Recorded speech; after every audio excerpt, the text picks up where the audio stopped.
Fala pessoal, vamos nessa. Nesse bloco vamos falar de mais alguns artigos da LRF. Nós já vamos agora para os artigos 5º ao artigo 10. Então a gente já viu primeiro e segundo, receita corrente líquida e estatal.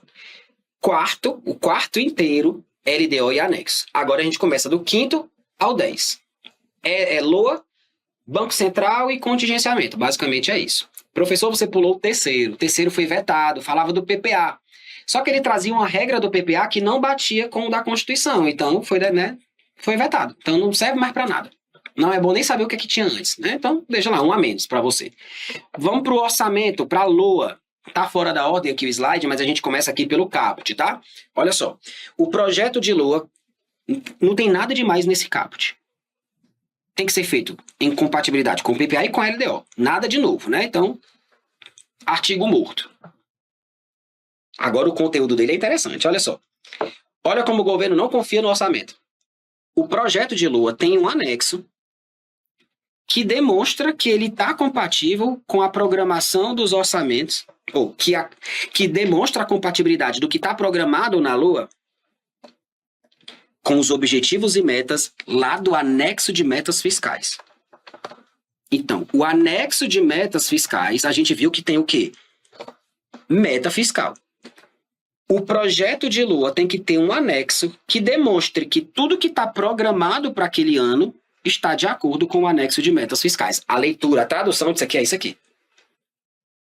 Então, a tradução desse inciso 1 é: o orçamento, quando é enviado, tem que ter um anexo que prove que ele não está ferindo as metas fiscais. Pronto. O governo não confia nele, então tem que ter um anexo, né? Para demonstrar isso. Aí tem a questão das medidas de compensação, lembra? O demonstrativo está na LDO, mas a medida de compensar é no orçamento, porque a compensação ou é aumentando receita ou é diminuindo despesa. A gente vai ver isso lá na frente, né? Mas não esqueça, gente, que tem um lá na Constituição. A LRF, ela não quis nem dizer, porque você estudou, né? Ela vai dizer assim, ó, é acompanhado daquele demonstrativo que está lá no 165, parágrafo 6º, é tipo um recado assim, vá lá ler. Vai lá revisar, você nem lembra, né? Mas tem. E ela não repetiu, não, que ela é o cão, né? LRF, 3 letras. FGV, também tem 3. Sinais, né? Sinais. Que demonstrativo é esse, gente? Anota aí, ó. É o demonstrativo. Demonstrativo. Regionalizado de efeito. Sobre as renúncias. Lá na LOA, até eu falei, é o demonstrativo do Brasil, né? Benefícios, remissões, anistia, subsídio e isenção. Então, revisa lá a aula de orçamento e lembra que esse demonstrativo acompanha o projeto de LOA. A única coisa que a LRF fez foi repetir. E esse aqui é interessante, hein? A LOA contém a reserva de contingência. O que é a reserva de contingência? A gente acabou de ver. É o que vai bancar os passivos contingentes, que são os riscos. A reserva de contingência é uma poupançazinha do governo para uma situação de contingência. Ela é definida por quem? Olha aí a pegadinha grande. Ela é definida pela LDO. A LDO define quanto é o percentual da reserva, como ela vai ser formada, para que ela serve, com base em que ela é. Ela é com base na receita corrente líquida, que você já sabe calcular lá no começo do módulo, né? Então, a LDO pode dizer assim, olha, para 2025, a reserva vai ser formada com 0,2% da receita corrente líquida do orçamento fiscal da LOA, do projeto de orçamento. Pronto, ela deu o critério. Geralmente é isso aqui mesmo, viu? Geralmente é isso, mas não precisa decorar não, porque pode ser 0,3 amanhã, né? Próximo ano já pode mudar. Mas geralmente é isso. Mas eu quero que você entenda a LDO é quem diz o percentual lá da LOA que vai ser guardado para a reserva. Mas a reserva está onde? Está na LOA. A LDO só diz quanto é para a reserva. A reserva, gente, está lá onde o dinheiro está, né? Não está na LDO, porque na LDO não tem dinheiro, está onde o dinheiro está. Aí eu até esquematizei isso aqui para você não esquecer, ó. A LDO só estabelece a forma de utilizar e o valor da reserva. A LOA é quem contém a reserva. A banca adora misturar isso aqui. Ela diz que a LOA define. Não, a LOA contém. Aí depois ela diz que a LDO contém. Não, a LDO define. Então guarda aí, ó. A LDO define. E a LOA contém. A banca vai trocar. E o resto ela vai deixar igualzinho para você, né? Perder a questão ali na pressa. Nós temos alguns parágrafos também no artigo 5º para quem, né, que tem que ser memorizados.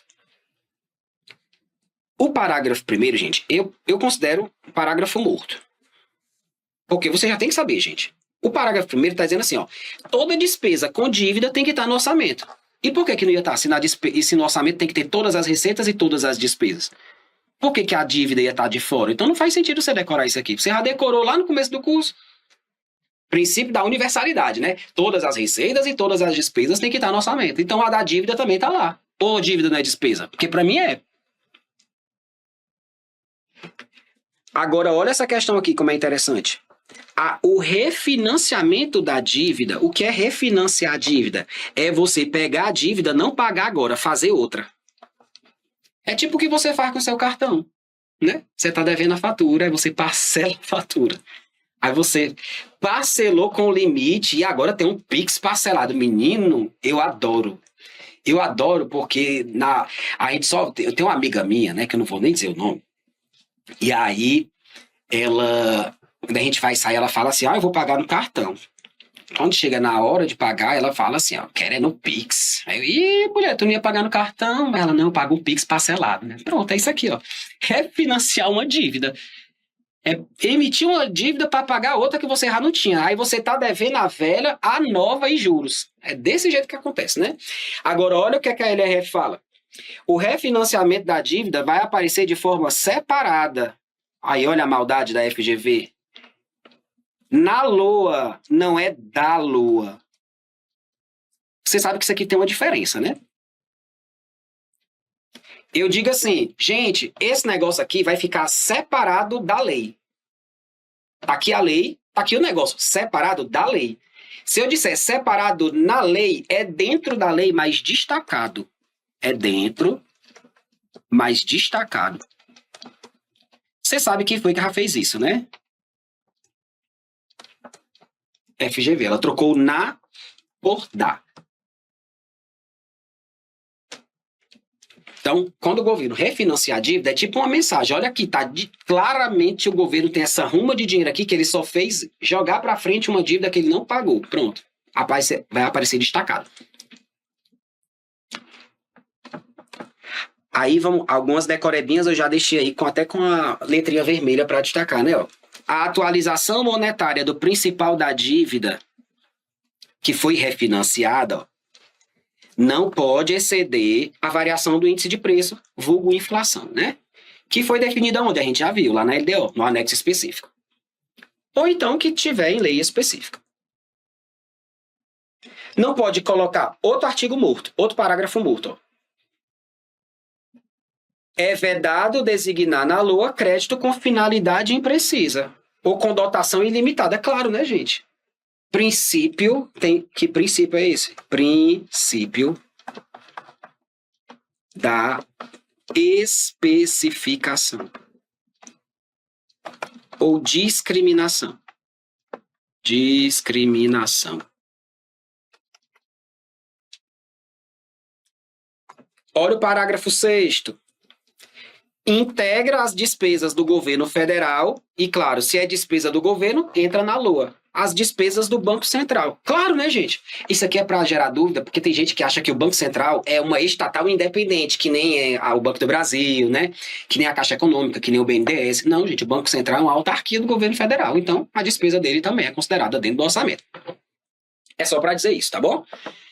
Temos mais artigos do Banco Central. E os do Banco Central dão trabalho. E eu já vou dar a dica para você do seguinte. São difíceis, são confusos, muito parecidos. Então, quando eu fazia prova que caía AFO, eu só lia esses artigos aqui antes da prova. Era antes de entrar na prova, eu já tinha algumas... Claro, né, gente? Já tinha tudo guardado, tudo esquematizado.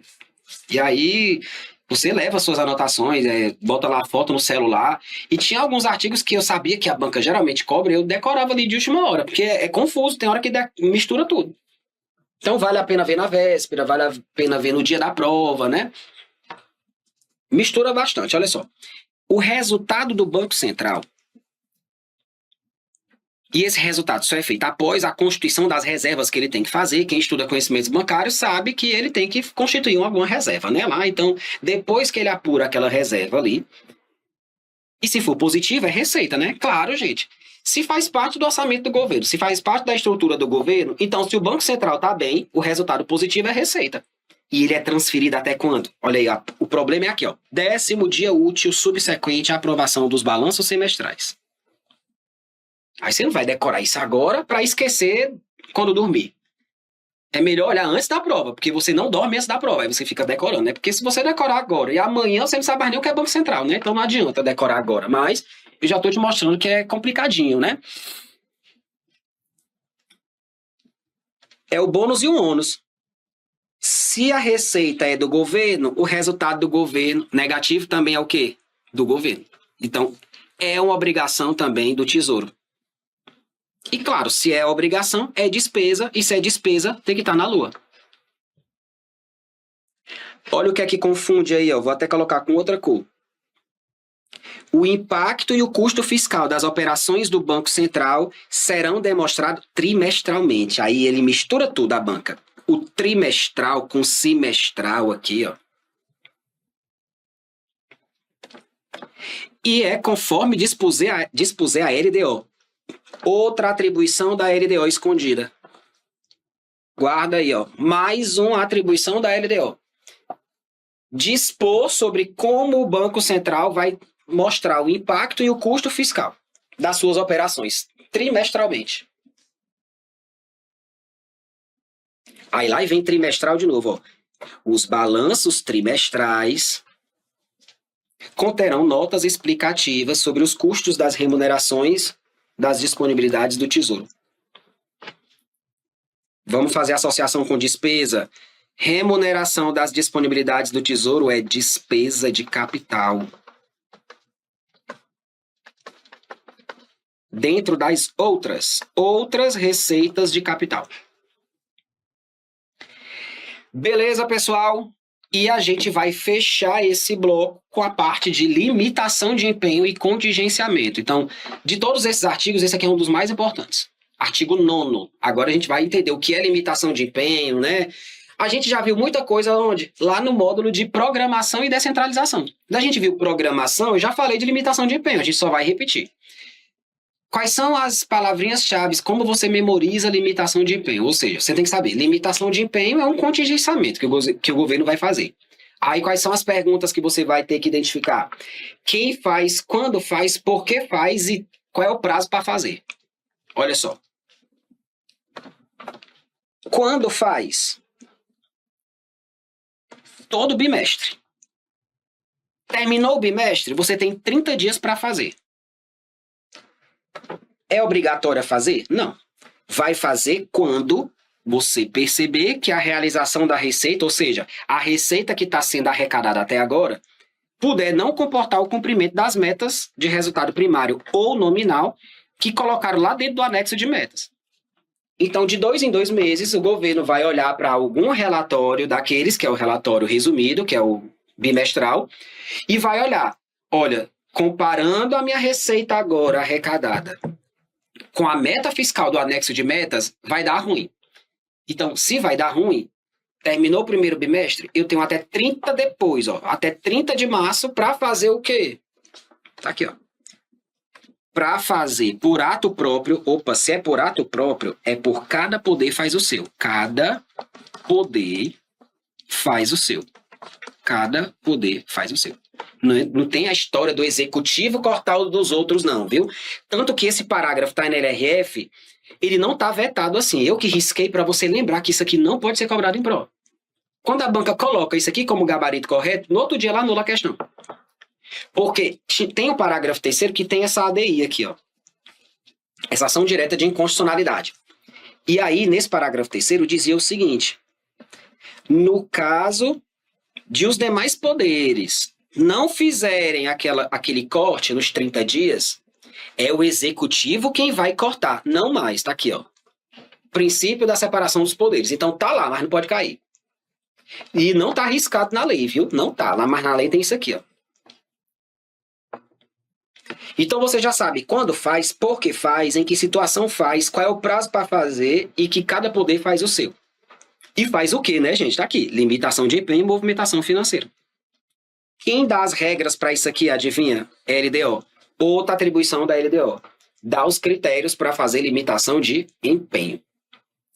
Já sabe quem faz, quando faz, por que faz, quantos dias tem para fazer, agora tem que decorar o quê, ó? Tem que decorar o que não pode ser cortado.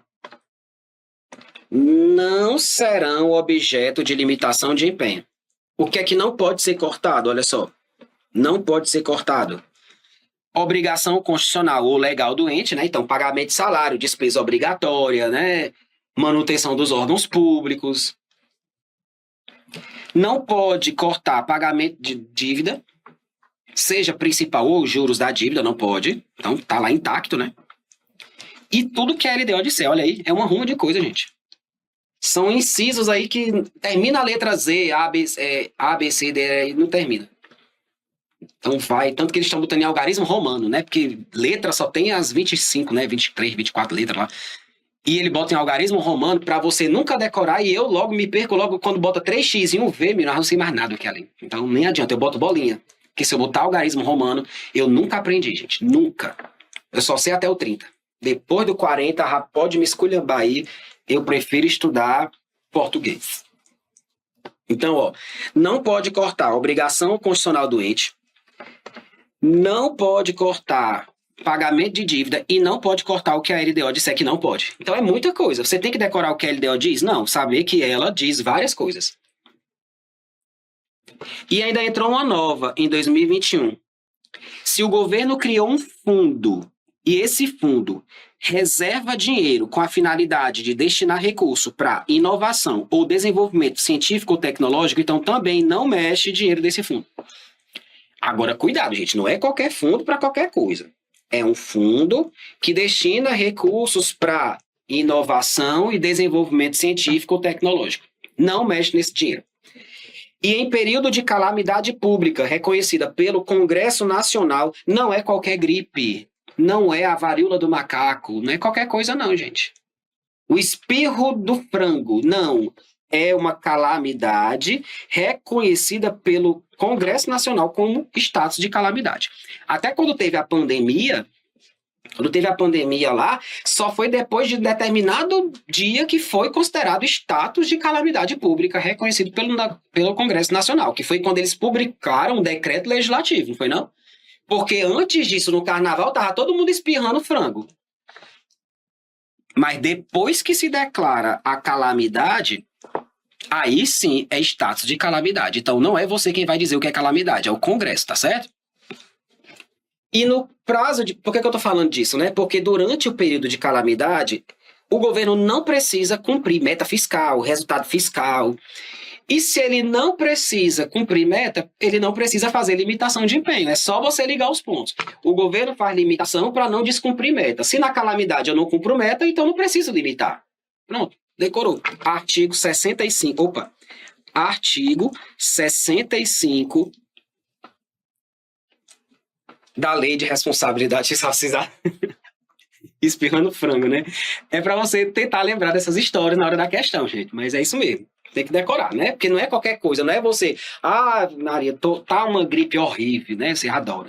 Menino, tá uma gripe horrível lá, todo mundo tá doente. Pronto, você acabou de criar uma pandemia, né? Claro que não, gente. Não é assim que funciona, não. Perfeito, gente. Concluímos aqui, né, a parte de limitação de empenho e movimentação. Não, concluímos não. Rapidinho. Nós temos os parágrafos do artigo 9º, tá? E tem uma alteração recente, de 2023. Bora lá. Nós já vimos o 9º, parágrafo 1º, parágrafo 2º e parágrafo 3º.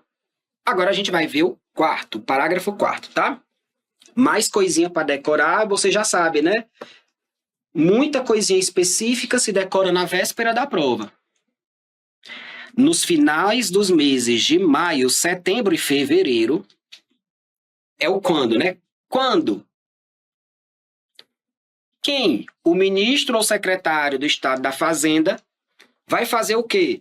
Demonstrar e avaliar o cumprimento das metas fiscais de cada quadrimestre. Então, terminou o primeiro quadrimestre, janeiro, fevereiro, março e abril, ele vai mostrar em maio. Maio, junho, julho, agosto, vai mostrar em setembro. Setembro, outubro, novembro e dezembro, ninguém é obrigado a trabalhar em janeiro, né? Então, vai só para fevereiro. E ele tem que fazer isso onde? Em audiência pública, lá na comissão mista de deputados federais e senadores, ou comissão conjunta, né, com as demais comissões temáticas lá do Congresso Nacional. Então, você já sabe quando, quem faz e o que é que ele mostra. Mais artigo para decorar. Veja na véspera. No prazo de 90 dias após o encerramento de cada semestre, mas tudo que é do Banco Central. Ou é semestre ou é trimestre, né? Na dúvida, marca o que tiver trimestre ou semestre. Não tem nada de bimestre no Banco Central. Então, 90 dias após o encerramento de cada semestre, o Banco Central vai apresentar o quê? A avaliação do cumprimento dos objetivos e metas das políticas monetárias, creditícia e cambial, evidenciando o impacto e o custo fiscal das suas operações. Aí você já sabe o que é que a banca vai fazer, né? A banca vai dizer que é o Banco Central que faz isso aqui, que é os ministros que fazem isso aqui. Por isso que eu recomendo você ler realmente na véspera. Leia na véspera. E o artigo 10 é um artigozinho que quando cai, gente, é na literalidade, mas você tem que saber também, né? A execução orçamentária e financeira tem que identificar os beneficiários de precatório. Professor, acabei de notar que tudo eu tenho que ver na véspera. Aí não, pelo amor de Deus. Né? Se der tempo, você veja. Se der tempo, você vê. Eu só reservo aqueles artigos, parágrafos que eu realmente não consigo decorar pro resto da vida. Então, se você me perguntar amanhã, eu não sei o que é semestre, o que é trimestre, quem é o Banco Central aqui no meio, não sou obrigado, né? Mas eu tento lembrar na véspera de alguma coisa. Vou fazer uma prova, eu olho na véspera. Tá? Mas ó, de tanto você resolver questão, aí você vai realmente depois pegando o macete. Ah, Banco Central é trimestre ou é semestre, né? Demonstrativo das metas quadrimestrais tem que acontecer no mês depois do quadrimestre, maio, setembro e fevereiro, porque em janeiro ninguém trabalha, né? Então vai lembrando algumas coisas, você vai lembrando, né? Ao tempo, né? De tanto repetir questão, de tanto errar questão. Basicamente é isso. Tá? Agora sim, fechamos, ó. Fechamos os 10 primeiros artigos da LRF e fechamos uma parte considerável da LRF, que foi a parte do planejamento. A partir do artigo 11, a gente já começa receita, 3 artigos. Aí depois despesa, despesa são 10 artigos. Aí depois vem transferência voluntária, destinação de recursos para o setor privado, aí vem um grande momento para endividamento, aí a parte de endividamento é bem puxada. E olha, deixa eu te dizer, a parte de endividamento, você vai entender todos os impeachments da vida.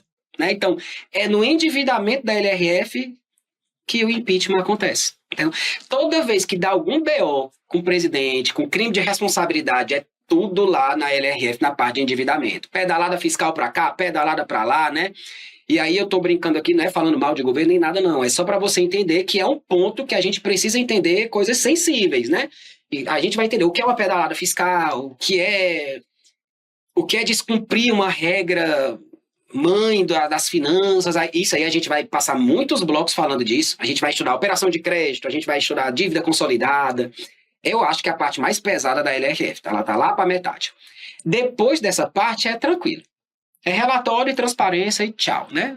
Eu não sei em que situação você vai estar lá, mas é a parte mais tranquila, tá certo? Fechamos aqui a parte de planejamento. Nos vemos daqui a pouco nos próximos blocos. Não sai daí. Até a próxima. Tchau, tchau.